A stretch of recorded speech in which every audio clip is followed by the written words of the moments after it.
Welcome in to the Illinicast. I'm Austin Berkland alongside Sunny Verma, and we are the Illinicast, part of the Armchair Illini Network. And the NFL draft is upon us, Sunny. It's crazy to think about, but it is here. A lot of Caleb Williams talk will cease to exist once he's in a Chicago Bears uniform, and then it'll turn into a different conversation about Caleb Williams. But we have a lot of Illini guys. We had a record 6 invitees to the NFL Combine. That's an Illinois record, not an NCAA record or anything, just an Illini record. 6 guys invited to Indianapolis for the combine. And we have a great guest to talk about these Illini guys and their NFL draft future. We have Quentin Crisco of at Butkus Stats on Twitter, and then he is part of the On Tap Sportsnet. So you can find them at On Tap Sportsnet on Twitter. And Quentin, welcome into the show. How's it going, guys? Thanks for having me. I'm excited to talk about my favorite draft prospect in this class, Johnny Newton, and all the other guys too. There are a handful of guys from the Illini that I'm excited about this year, and I'm excited to get to it. Yeah, I can't wait either. Absolutely. Usually, for Illini fans, at least for the last couple of years, last year being excluded, draft time we kind of have to focus on something else, whether it's the spring game or whatever. Just because during the tail end of the Lovey era, we weren't exactly getting many guys drafted. So the fact that we're still in the conversation now on draft day, obviously we had 3 in the top 70 a year ago, and it looks like we're going to get a few more guys drafted this year. It's a good place to be, where the Illini program is right now. I feel like Brett's got us in a good place, and I'm excited to talk about the NFL draft with you. Now, It, from it, that perspective, I actually have a question for you. From someone who, I grew up an Illini fan, but I didn't go there, so I kind of fell off. Aren't most of these guys getting drafted last year and this year Lovey guys, though? Recruited by, yes. Okay. Yeah. Okay, and that's what I was curious about because I've been telling everyone that Johnny Newton was recruited by Lovey for the cover 2 defense, and I just wanted to fact check myself.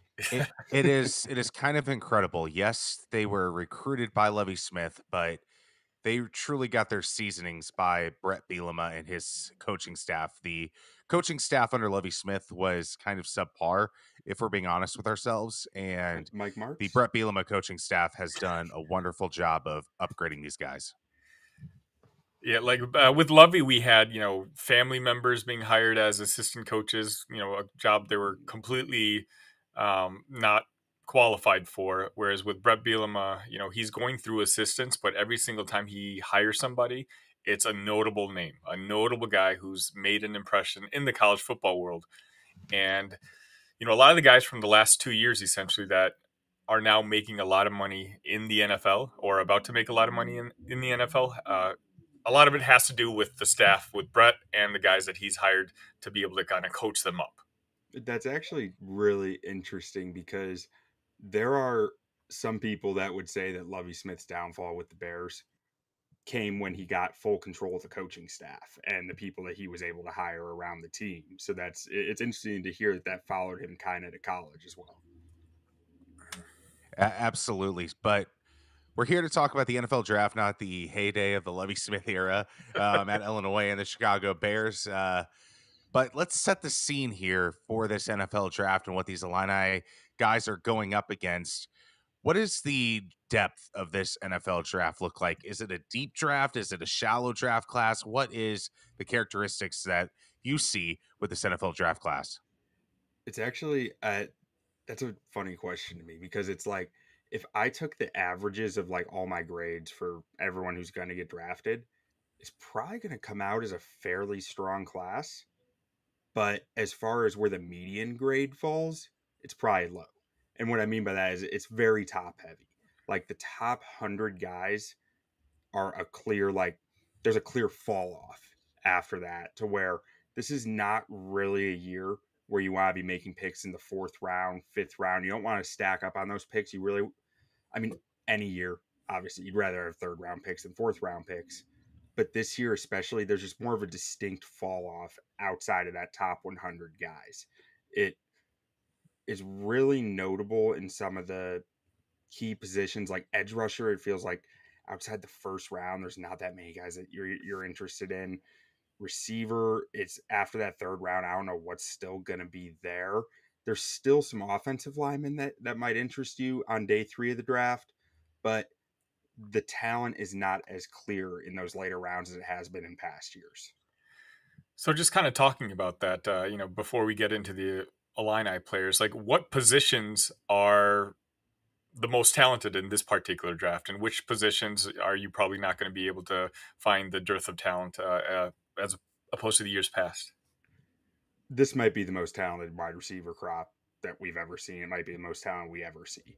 I think that a lot of the COVID year has created some kind of weird situations in college football that every year, the last 3 years, we are getting some really interesting scenarios within the draft that I don't think we've seen before. And this year, I think one of them is the wide receiver depth and the interior O line depth.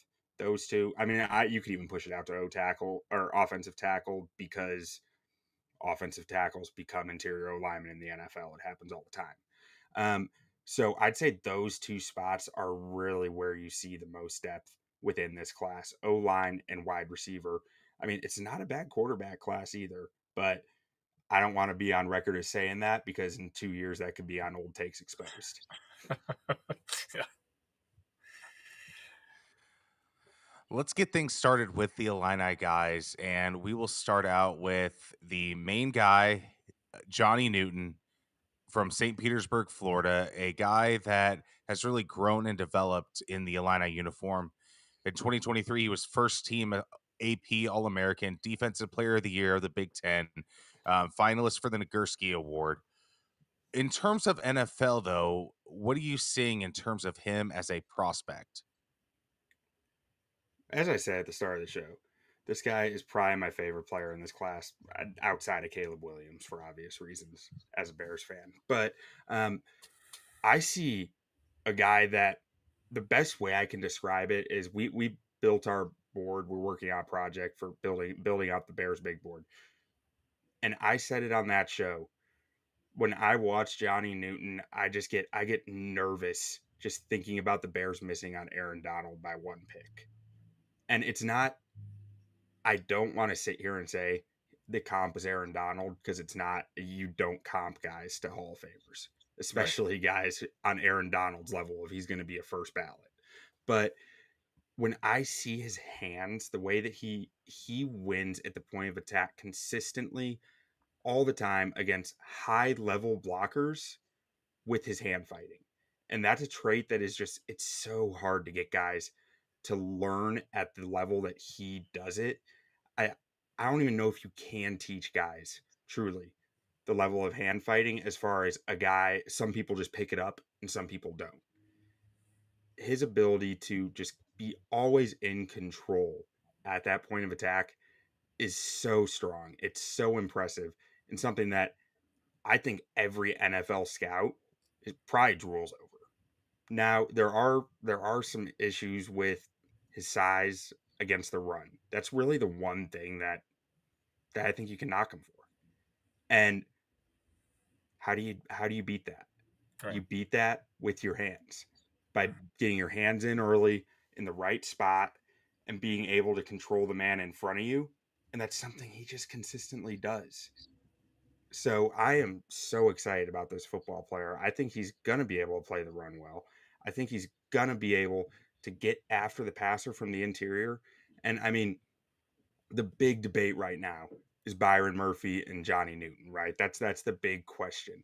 And Byron Murphy, I'm not gonna sit here and try and knock him.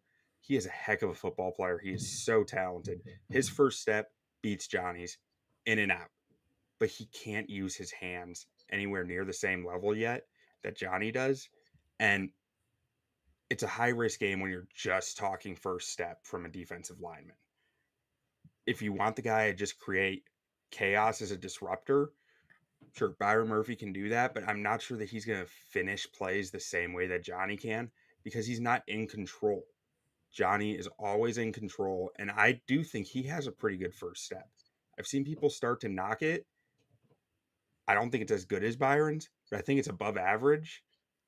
And I think one of the things that people miss with Johnny Newton's first step is that if you go back and look at Aaron Donald coming out, you go back and look at a guy like Quinnen Williams with the Jets. when he was at Bama, they didn't win with their first step all the time because they were so skilled with their hands.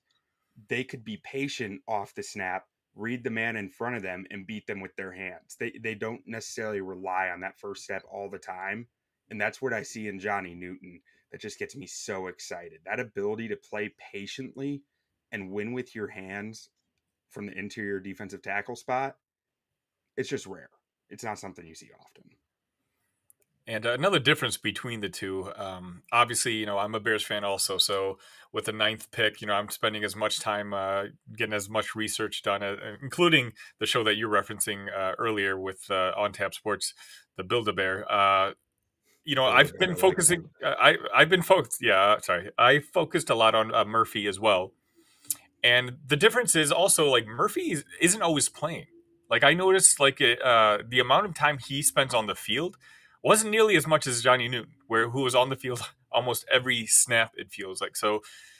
Murphy, to kind of piggyback on what you're saying, he's super quick, super fast, and you can see it. But the fact that they're the same age, I feel like shows that Johnny Newton, with all the hand movements, has been coached up a little bit better, and so he's just a little further along in the development process. Could Murphy become a better player? Sure. And of course, there's concerns now, which I kind of want to talk to you about. Obviously he had the injury. He's got that Jones fracture, I believe it is. Coming into the year or early part of the year, like he was mocking a top 10 in the NFL draft. And then I want to say a few months ago, he started slipping a little bit. You kind of saw him go down in the 20s. And then I feel like over the past month and a half, people are finally looking at the tape again. And because now it's like nitty gritty season, right? Now it's the time like, okay, now we're spending 24/7 doing research on these guys. He's climbed right back where he was supposed to be originally. And, again, it kind of, to me, is a testament to the coaching staff that we have who are just kind of able to get the talent out of our guys. Lovey, yeah, of course, he recruited him and we appreciate that. But did you notice the up and down roller coaster with the Johnny? I know you may not play, as close attention, but it's nice to see the idea that might come to fruition is an Illinois player might go in the top 10 in the draft 2 years in a row. Yeah, no, I definitely saw the roller coaster of him moving down and me, looking at my board every day going like, nope, he's still there. But I think that some of that's natural when you have a guy going through an injury like that, because some of it is he didn't test. Byron Murphy showed Right. out at the combine. Like he was one of the biggest names there of like risers. And it when you stop giving people something new to be excited about, you're naturally going to fall, right? So I'm not sure if Johnny Newton's still doing the pro day that I know one was supposed to happen in early April was the only that I couldn't find a confirmed date on it. But I think if he shows up well at that and actually does go through with it, I think that's gonna shoot his stock back up. But I also do think there is some risk here with it. And I hate to say that because I feel like I've been driving the Johnny Newton wagon lately of like, let's get this guy back up the board. But I'm doing so knowing it is a Jones fracture.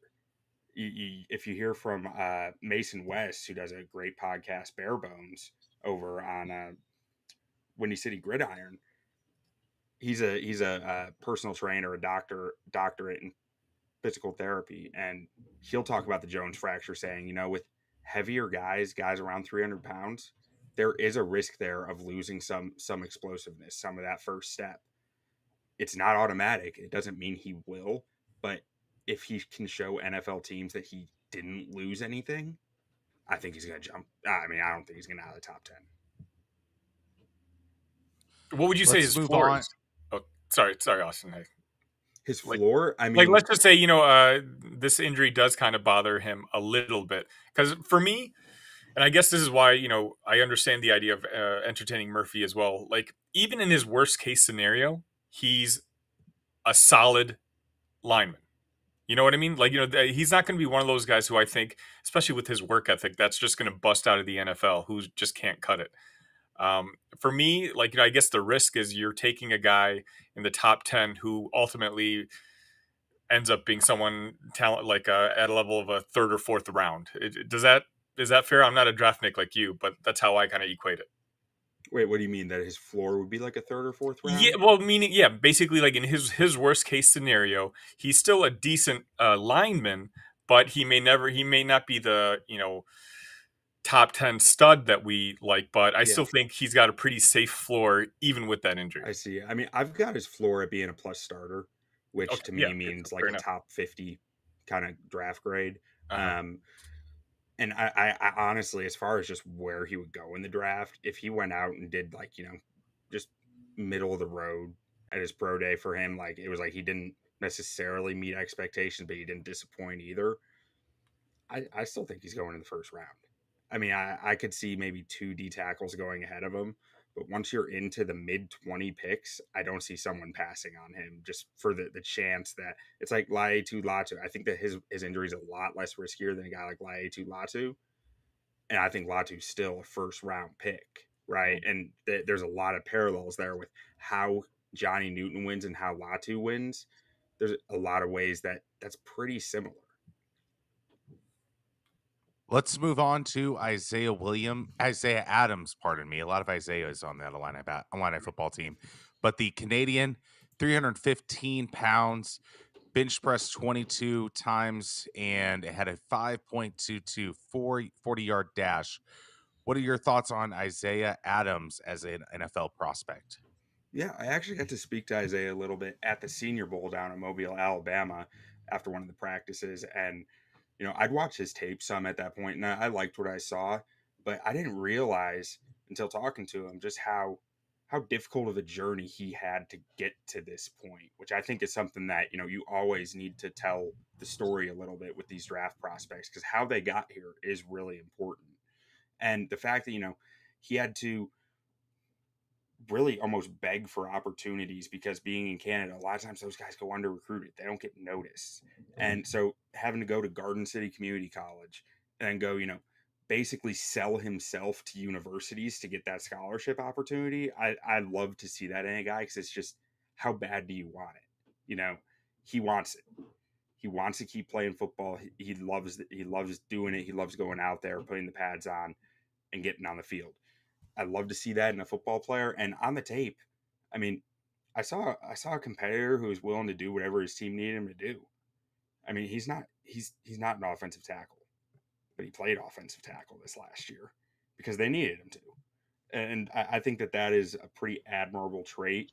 When I mean, that might have hurt his draft stock because I think he's a really good guard.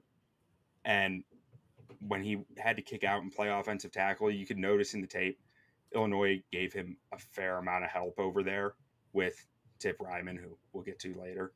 But he doesn't have the hip fluidity and the explosion to stay at tackle, in my opinion. And you could see teams kind of key in on that too sometimes last year.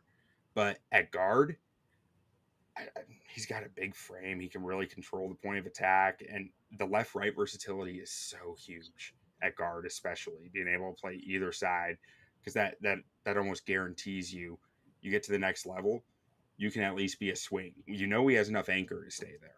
He has no problem anchoring down. He gets up to the second level pretty smoothly, so you feel good about his ability to play in run schemes that are going to ask him to climb, and being able to be that swing guy at the least on the next level, I think is going to do him well and give him value in this draft. I mean, I have him going just outside the third round. I have him at 110 on my board right now. So he's the border of that, how I said earlier, top 100 guys. He is one of the last guys that you're really that excited about on him, I think. You kind Now, of you say you're a trench enthusiast. What do you think of his handwork and his footwork as a prospect? So his feet were tough, honestly, to gauge because he was playing tackle on a lot of tape that I Hmm. saw from this year. And the tackle, his feet are just a little slow for tackle. But at guard, I think he'll be just fine there because like I said, he's a pretty smooth climber the second level. His feet aren't panicked, they're not rushed. he is getting up to that second level just fine. And it's hard. I keep wanting to say smooth, but it's like controlled. He's a controlled mover. He's an intentional mover, and he's still reaching the points that he needs to because he has adequate length for it. He has adequate size, and it's something that kind of gets underrated. I think sometimes with offensive linemen, people get stuck talking about their feet a lot.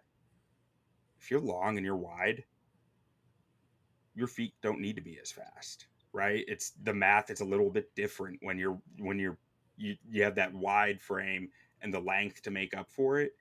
And I think that he's going to be just fine from that aspect. And his hands, I mean, I'll be honest, I didn't notice anything bad with him. I didn't notice anything good with him either. It was just kind of he's getting the job done kind of thing. Very lunch pail hard hat is what I really noticed with him.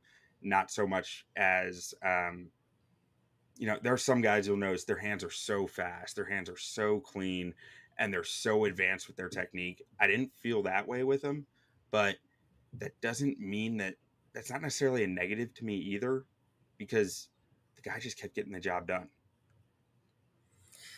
Yeah, Isaiah Adams is just one of those guys who I'm rooting for because of what you talked about earlier. I was going to bring it up myself. Playing 2 years in Canada, he came up here. He was a starter for us in 2022 at tackle, or sorry, at guard. And should he have been able to play last year at guard, I do think with another year of development at that position under this coaching staff, he could have played his way into maybe a late second round, early third round type of draft status. And now, 110, I think you said for yourself, that's actually a little higher than I've seen compared to other people. So I certainly hope you're right. But, he's just one of those guys who, again, as you kind of mentioned, he was super selfless. He never said no. He understood what the weaknesses were on the team. Coaching staff talked to him. And, without hesitation, he did what was best for the team, even if, possibly in the long term, it was to the detriment of him. So, he's a guy who I'm obviously going to be rooting for in the draft next year. So another guy who came up is the tight end who you referenced earlier, Tip Ryman. Tip was a very good Illinois tight end for us last year, but I feel like he's gotten a lot more popular with the draft guys ever since he started going to these combines. How do you grade him out? He's just a brawler, man. He is not afraid of contact. He's willing to throw his hat in the ring with anybody, and I love it. It's he's a fun player. Like I love to see tight ends are one of the weirdest positions to scout, man, because it almost feels like college offenses either don't know how to use good tight ends or just don't want to figure it out because they don't need to. They just know that they need one out there because they need the extra blocker sometimes. And man, like his production isn't there, and the pass catching, there needs to be more proof. But you look at the athlete, you look at the size, you look at his blocking and his want to, and just how physical this guy is. It's something you can get excited about pretty quick because you just don't find guys 6'5", 270 who can run a 4.6 that often. I mean, that's different. So I don't think he's going to go that high in the draft, but he's a high upside guy who I think a lot of teams are going to be very interested in, could shoot him up a bit higher on day 3 than, otherwise you would see because of that upside, because of the grit of being a walk-on at Illinois, the 3-time academic all Big Ten status that he has. Like, so you're telling me this guy's smart, he wants it, he is not afraid of contact. And I mean, that's not, I say afraid of contact. That's not something that you like. It makes a guy sound like he's soft or like he doesn't want to go hard if you say that he's afraid of contact. So I shouldn't say afraid of contact. I should say loves contact. It's something that's just you're wired a certain way, right? Some guys, a fight breaks out, they're the first guy in it. Others hesitate. He's the first guy in. And that's a trait that you just have or you don't. So I see that with him, and just when he does get the football, he can make some plays with it. Like he can get some yards after the catch. He's tough to bring down. there's some stuff to clean up with his blocking technique. He's not clean, but no tight end's clean at this level. If you have the want to, like last year, I got told by so many people that Michael Mayer was such a good blocker. Michael Mayer didn't know how to block at all. He just had the want to and the frame for it. So you got that with Tip Ryman at least. He hasn't with Mayer. He was a focal point of a passing offense. That goes a long way. But I think Ryman has upside to be not a focal point of a passing offense, to be a perfectly capable tight end in the NFL.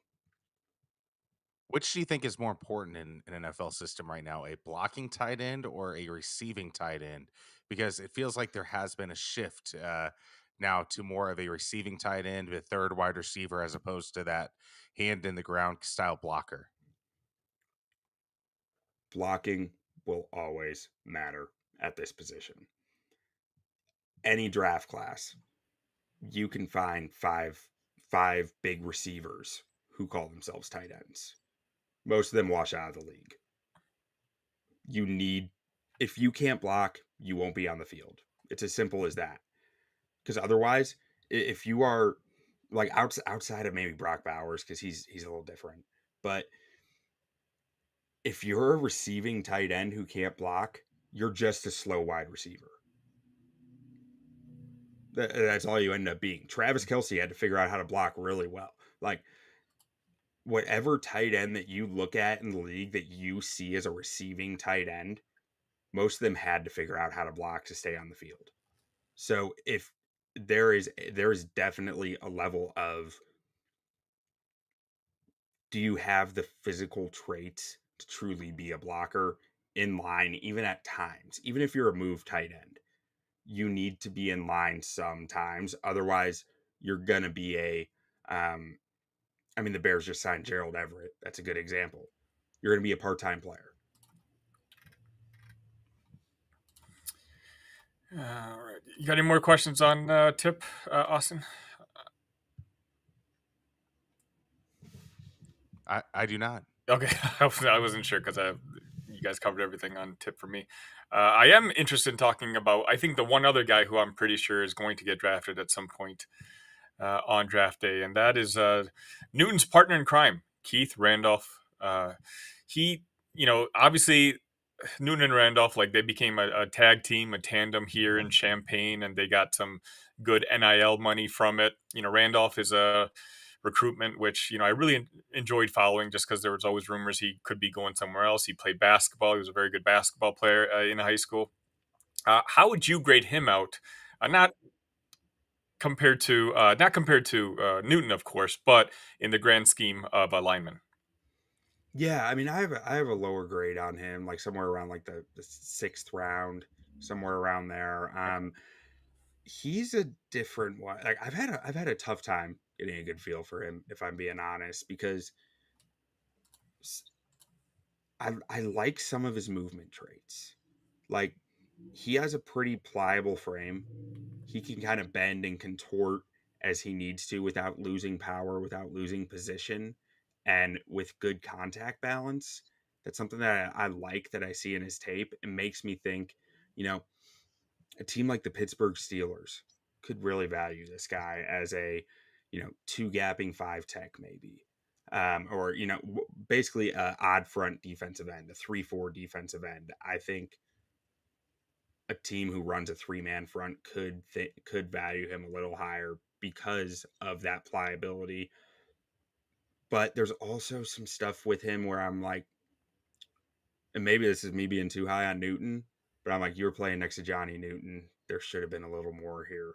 And I did just learn today, I didn't realize this before, that he didn't start playing football till his junior year of high school. That does make me start to feel more okay about the lack of production that you have from him, because it is a newer thing to him. It is something he's still figuring out.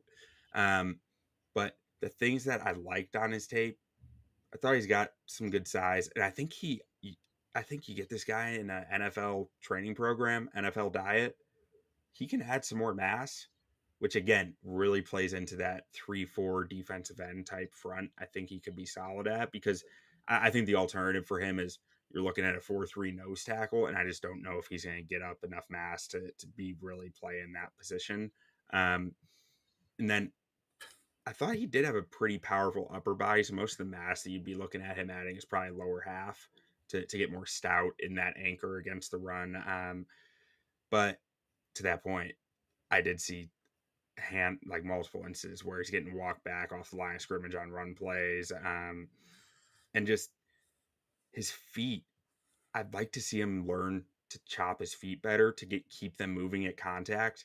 There were too many times where he gets hit by the blocker and his feet stop, and he's trying to make plays with his upper body because, like I said, powerful upper half, right? And he's trying to swim through, get around, get a grab on a jersey or something through the block with his upper half, but he's not engaging his lower half in the play, and he's not getting any drive. He's losing ground because his lower half is not doing the work. He's trying to do it all up here. So I think there is some upside here because of, like I said, and when I said pliable frame and bend, that's a weird thing, right? That's something that is hard to define. It's hard to. I feel like there was a long period where I didn't even know what people were talking about when they said that. Truthfully, it's your ability to arch in your back, to be flexible through your core, so you can go odd ways, like side to side, back and forth, and you're still good in balance and powerful. It's something that, like one of the traits I was saying earlier, you just kind of have it or you don't. A lot of these guys, I mean, I'm sure you can improve it with yoga and Pilates and all this stuff, but there are some athletes that just have that ability. And so that's Randolph's biggest selling trait to me. The fact that, because as a defensive lineman, you get contorted, you get thrown all sorts of ways, right? That's something that he has that I think is something that can make him more valuable to teams. I love that nerdiness, talking in the trenches. That was awesome. Um, a guy that Illini fans are excited about in his NFL future is Isaiah Williams. I know he's a smaller guy, started out at quarterback, didn't play wide receiver until his end of his career. But what kind of teams are going to value a small wide receiver? So give us some teams that might be interested in a smaller wide receiver like Isaiah Williams' skill set can provide. Teams that would really be interested in him, I think, are going to be teams who want to get a bit more gadgety with their offense. They get a bit more, a lot of motion, a lot of, because one, with a guy like Isaiah Williams, you need to manufacture free releases for him off the line of scrimmage, right? So he needs to be, you want other talented receivers around him who are going to be able to play the X, be able to be the man on the line of scrimmage. And you can use Isaiah Williams as the motion man to generate that free release off line of scrimmage. So a cornerback can't be up in his face right when the ball's snapped. A corner can't be, shoving him, pushing him around. A team like that, like the Miami Dolphins, love to use their use their man in motion to every play, almost constantly. And then you got really talented receivers around there that can help him kind of create some favorable matchups, because they're not going to focus in on Isaiah Williams when you got to worry about Tyreek Hill or Jalen Waddle, right? Or San Francisco, they have really talented receivers. I'm not sure if he fits their profile as a blocker. I haven't watched enough of his tape to know that. And at size, maybe he doesn't. But really, any of the Shanahan McVay kind of tree, you can see value in that because they use so much motion that he can get those free releases. And that's really where his value is on the offense. Now, from watching a little bit of his tape, I get the feeling that he is probably adding plus value as a special teamer too. And that's really, so every team, every team needs a punt returner. Every team needs a kick returner. With the new rules with kick return, maybe that's something that he might fit even better. I'm not exactly sure. I know he ran like a 4.6, which was a little shocking to me after seeing some of his tape. I thought he was definitely a little faster than that, but he did test well with the explosiveness. I think punt return is probably his spot where he's really making his name early on in his career and then earning more opportunities after that. So, I mean, every team needs a punt returner. Do you see him getting drafted, or do you think he's going to be someone who's going to sign with someone after the draft? It's tough to say. It really is, because once you get past like the fourth round, and especially the fifth round, you're talking about every guy, anybody who, like, every team has a different 50 guys they are thinking about in there, and they're all in a different order. They all think one is a fifth round pick, or well, another team thinks the same guy is a UDFA. Like, you're talking about such a thin margin on grades at that point, and really just how it fits your offense. I mean, I think there's a real chance he'd get drafted in the sixth, seventh round, but it's tough to know. Especially medicals are going to play a huge factor in at that point in the draft too, where it's like, Twitter scout over here. I don't know his medicals, unless it's a big name thing like a Laitu Latu or Johnny Newton. Like, you only get so much information that you can work with. I think you and Q have some Bears talk for you guys. I was just waiting. I see the Butkus jersey in the back, and yeah, we may not have a plentiful amount of picks, but now that we can kind of close down talking about Illini guys. Well, maybe not. I think it might be pertinent to the conversation we're about to have. Bears pick number 1. Any hesitation about taking Caleb? It looks like it's locked in at this point. Yeah, I mean, I think it's as good as done. I think there's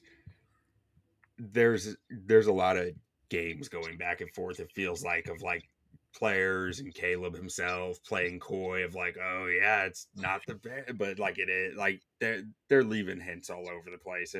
I think it's a done deal. And honestly, I've been of the opinion it was a done deal since like December. So I might not be the best person to ask, because I've just been so locked in on it's Caleb. This is happening. And are you satisfied with that? Like, do you agree with that assessment that it should be? Oh, 100%. I am so excited to watch this kid in the Bears jersey. He is so good. I mean, he dragged USC to like, what, 10 wins this year? Like, that USC team was not very good.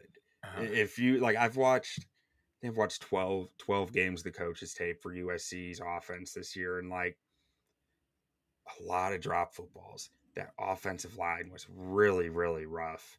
And it's really easy to start knocking scheme, but there's also a point where like the scheme can only do so much where you don't have the dudes. And coaches start to do really dumb things when they need to make the scheme work more than it needs to. So the scheme didn't really help Caleb. I'm not sure how much I want to crush them for that, but like, there were a lot of moments where it was like, what are you doing here? I feel like the real discussion starts with the 9th pick, though, and that's one which most of Bears media and Bears fans, that's what we're kind of debating back and forth with, spending hours of conversation. Obviously, there's needs that the Bears have. We need an edge rusher. To me, though, and I'd love to hear what you think. If one of the 3 receivers are there, you take them. I like the idea of having a third guy under Keenan and DJ to kind of grow with Caleb, and once Keenan's a little older. Once DJ starts fading a little bit, you still have that ace guy that Caleb will always be connected to. But beyond those 3 being gone, I had the Illinois hat on. I got the Illinois sign behind me. So, people have called me biased, but I genuinely think that Newton is more of a disruptor than even the edge guys that we're talking about, and that he's good enough to take, it's more of a BPA as opposed to just drafting for need. Because I find the idea of drafting for need at number 9 it's too early. Like, for me, you just take the best guy possible. And we won 7 games last year. There's not a lot of times when the team with the number 1 overall pick won 7 times in the year previous. We're in a very fortunate situation. And if Caleb is what we all hope he is, we may not be drafting in the top 10, in the top 15 for the next few years. We've built a pretty solid team around whoever we end up drafting as a quarterback. So For me, I feel like this might be one of our last chances to really draft a blue chip prospect. What do you think? Yeah, I mean, I really agree.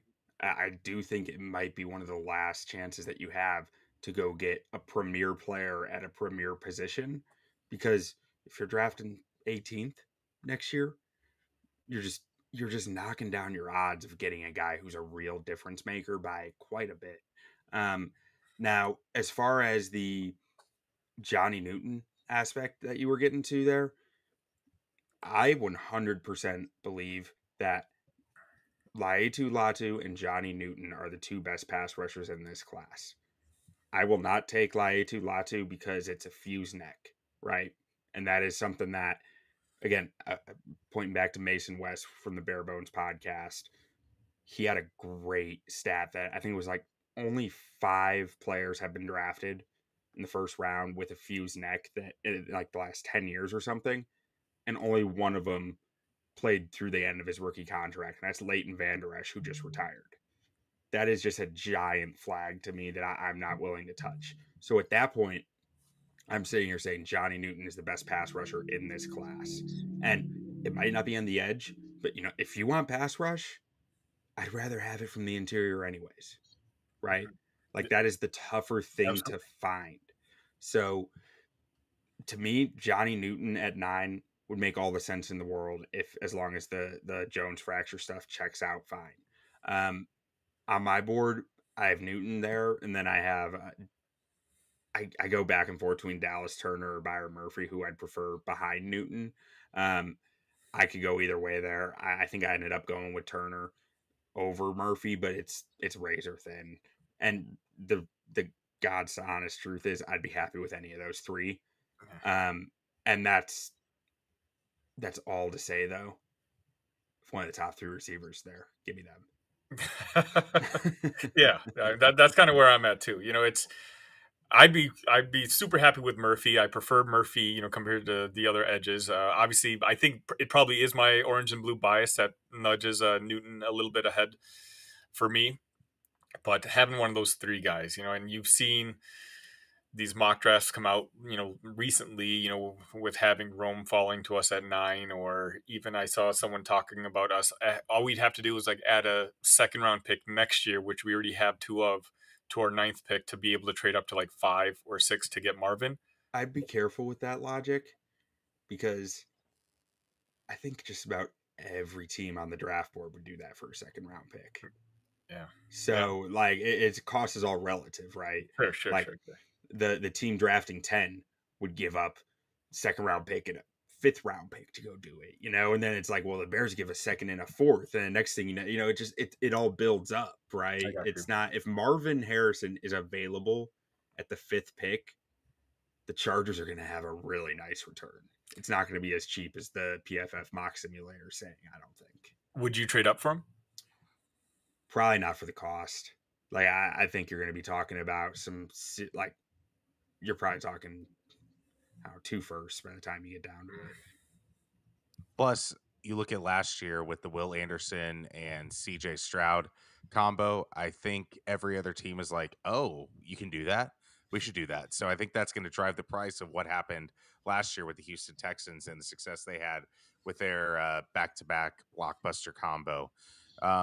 Say hypothetically there was a team at 22, they wear green, maybe had some issues in secondary. What are some secondary options that might be around in the 20s for that team in green? I don't think Howie wants to hear it. He's not about cornerbacks Right. in the first round. Right. I'm about 1 mile away from the link right now, so I'm good to talk some Eagles. Yeah. So as far as the cornerbacks that will be there go, man, if somehow Quinyon Mitchell falls there, that's a steal. Like that's highway robbery, right? There are some questions about like the competition level he played against, but at the Senior Bowl, Quinyon Mitchell was the measuring stick of every wide receiver there. Anytime a coach wanted to see like a receiver doing something, they're like, "Oh, wait here, try it against this kid from Toledo. See what you got against him." Like it was just he was awesome. So Quinyon is like the clear one there. I'm not sure if he'll get to 22. I mean, I probably not, but You never know. Nate Wiggins, I really liked his tape out of Clemson. He's a little smaller. He gets knocked for that, but I think he might be the most complete corner in the class. His upside might not be as high as Mitchell, but between the competition level that he played at and what Clemson asked him to do, like Clemson runs so many different versatile types of coverages and different type of try to think of the word, just a lot of complexity in their coverages, and he's walking into the NFL having already done that, having proven that. We know he can play man. We know most of these guys can play man. It's how many different variations of zones and like man match concepts, zone match concepts can you run? And he's shown he can do a lot of them. Now beyond those top two guys, because they might not be there, Terrion Arnold is such an interesting prospect this year because on one hand, he played across arguably the guy who came into the season regarded as the cornerback one this year across from Kool-Aid. So it's like, yeah, that probably makes his job easier. But at the same time, he's pretty new to the position. He rose up pretty quickly. If you're playing cornerback for Nick Saban, you're a pretty safe bet. Nick Saban, similar to what I was saying with Wiggins, he demands a lot from those corners. And Terry Arnold did it. He's got high upside. He's probably more athletic than Kool-Aid is. And there's just a lot to like there in his tape. He's a very aggressive football player, very downhill against the run. And I think he can play so many different ways within those different types of coverages. And you're not at all worried about him getting burned in single coverage and man. Now, across from him, Kool-Aid. Kool-Aid's he's got the smarts. He's the more heady player. Very good football player, very sound football player. I think he is a little more scheme dependent because I do not think that he is as fast, as physically gifted as a guy like Terry and Arnold. But in the right schemes, he's going to be really good. Like again, just an Alabama corner doing Alabama corner things. Just never bet against Alabama defensive backs from the Nick Saban era is just a really strong rule. And then Cooper DeJean out of Iowa, really different football player. Now, I'm not sure who did the Eagles. Who's their new DC? It's Fangio, right? Yep, Vic Fangio. Yeah. So I'm not sure that DeJean's going to fit a Fangio scheme all that well. Maybe he does. Um, Honestly, if DeJean went to Fangio scheme, I almost think I'd like DeJean more at safety because he has played both positions in his career. It's not like you're saying, oh, this corner can go play safety. DeJean has actually shown he can do that, but because I do, he athletic testing was great for him, but I don't think he did agility drills.